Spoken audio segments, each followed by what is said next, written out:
Basa na tapo. Ububog ka, uy.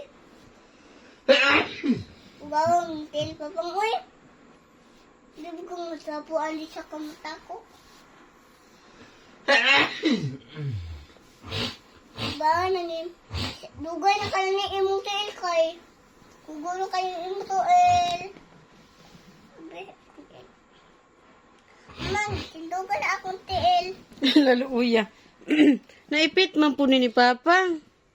Si Babang mandani. Naipit daw ni Papa. Babang naapon ako din. Apil na lang ko kabusa. Apil na kong katwapo. Nahimo na kong tapo. Nahimo naman yung tapo akong Day nalimpyo ra siguro na diha. Kani o. Kugawa po dani oy, di mo lang kuha. Sige taro nga. Ano nang kuha oy? Ay makuha ra lagi na inudnod. Wala pa tubig kami dala. Wala basa naman na daan god. Pagkudaan.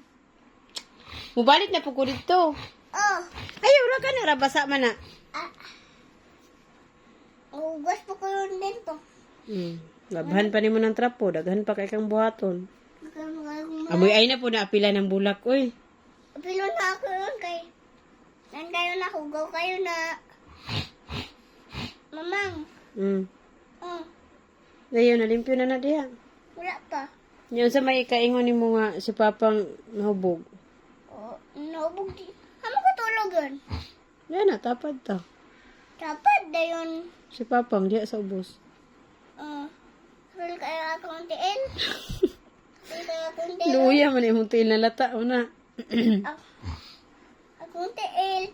Pawa ng tiil ni Papang na. Hindi si Papang. Bubog ng dali na. Hubog. Makaisurya raman lagi, pangutan daw. Yaha, iyang tiil. Ikaw haba sa iyang tiil. Oh, yabi Papang Bi, kay luwi na kayo na. Nadili man. Dili, pag nagang isura da. Akong tiil. Sige dalian na pa, oh, dirty kayo, oh. Ang isa ra, limpyo na kayo, oh, very good na. Kaning isa, wala pa. Na, taro nga. Kani ba, kani? Unsa? Kayo akong tiil. Ha? Katulad kayo akong tiil. Katulad sa akong tiil, be. Asa napit kan dire? Uya po good ani, uy. Di man. Napiit mo good ni? Di man. Napagkati wipit ni imong tiil. Ako yung lakaw-lakaw. Di na nangubog si Papang. Hindi na hubog. Wala mo lempit. Akong tiil. Kakatol na dayon ko. Good job kay ka, no? Palangga ni mo sa Papang di ay? Katol po sa katiil nga ko. Nang sa mo na ron. Sa katiil ako. Katol naman ako kay kilin man akong tiil. Parehara ba mo kuko? Liwat ra ba ka ni Papang? Katol na nga ako kay ni ko ano na ko. Basla naman ako. Yan okay na? Mana? Liapod uy. Wala pa? Ito na. Wow, good job. Ito na akong bulak.